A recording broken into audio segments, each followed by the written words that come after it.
My name is Janice and I am part of the 1 for 50 movement.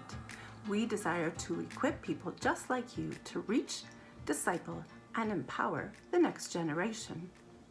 As parents and caregivers, I imagine we have all experienced the challenge of trying to calm a child who has quickly escalated into a huge emotional outburst over what appears to be a small problem.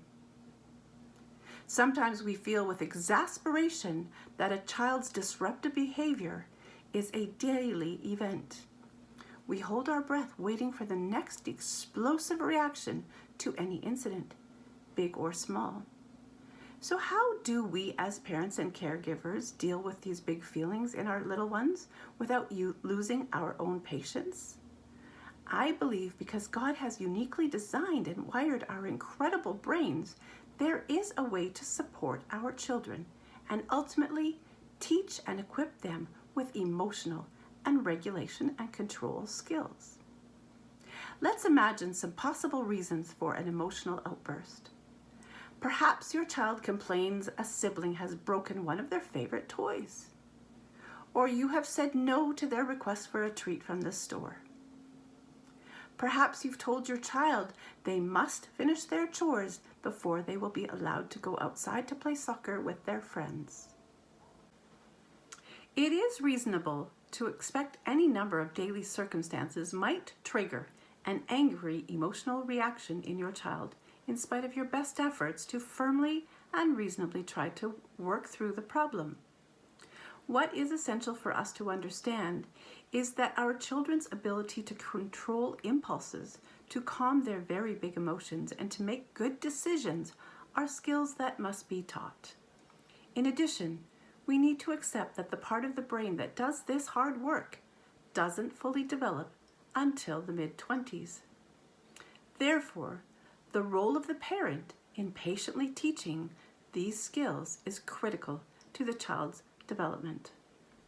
Dr. Seigel, award-winning educator and author of The Whole Brain Child, has developed a simple model of the brain using the hand to help us understand how the brain works and specifically how it responds when overwhelmed.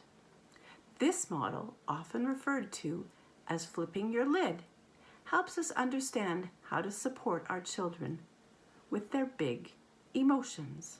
Let's start with the brainstem, or the downstairs brain, which is the impulse control center of the brain. It is the part of the brain that controls our basic needs and instincts, such as breathing, blinking, acting before thinking, and the fight, flight, or freeze responses. The prefrontal cortex, or the upstairs brain, is the more responsible thinking and planning control center of the brain, where we achieve emotional balance and make good decisions.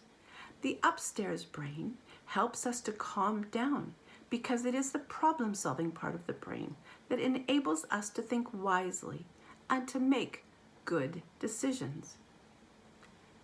As parents, we can help our children to integrate these two parts of the brain so that they're able to complete more complex tasks, to consider the consequences of their choices, and to consider the feelings of others. When integrated, lower brain and upper brain, they are also able to recognize and respond to real danger.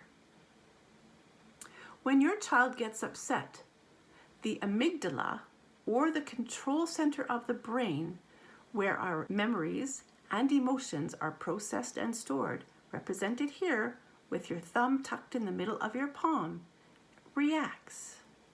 These reactions can be enormous and cause a child to lose complete control of their feelings. The lower brain, especially in younger children, jumps into fight, flight, or freeze as it is responding to a threat of danger, and they flip their lid.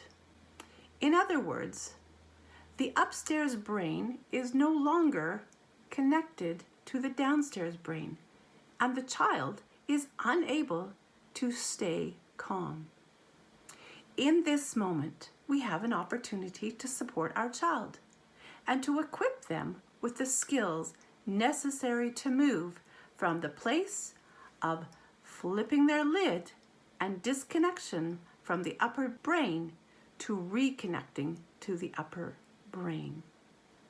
We use a calming voice to help them move from the triggered reaction of fight, flight, or freeze to the upper brain where they can respond with calming strategies, such as taking slow, deep breaths. You can offer them a glass of water. You can offer your child a hug. Or you can mirror stretching and clenching release actions, or even tapping. Once the child has moved from an escalated fight, flight, or freeze reaction to feeling calm and relaxed, with your support of their feelings, the child will be able to connect with their upper brain to reflect the problem and consider possible solutions. We can support the child in the following ways.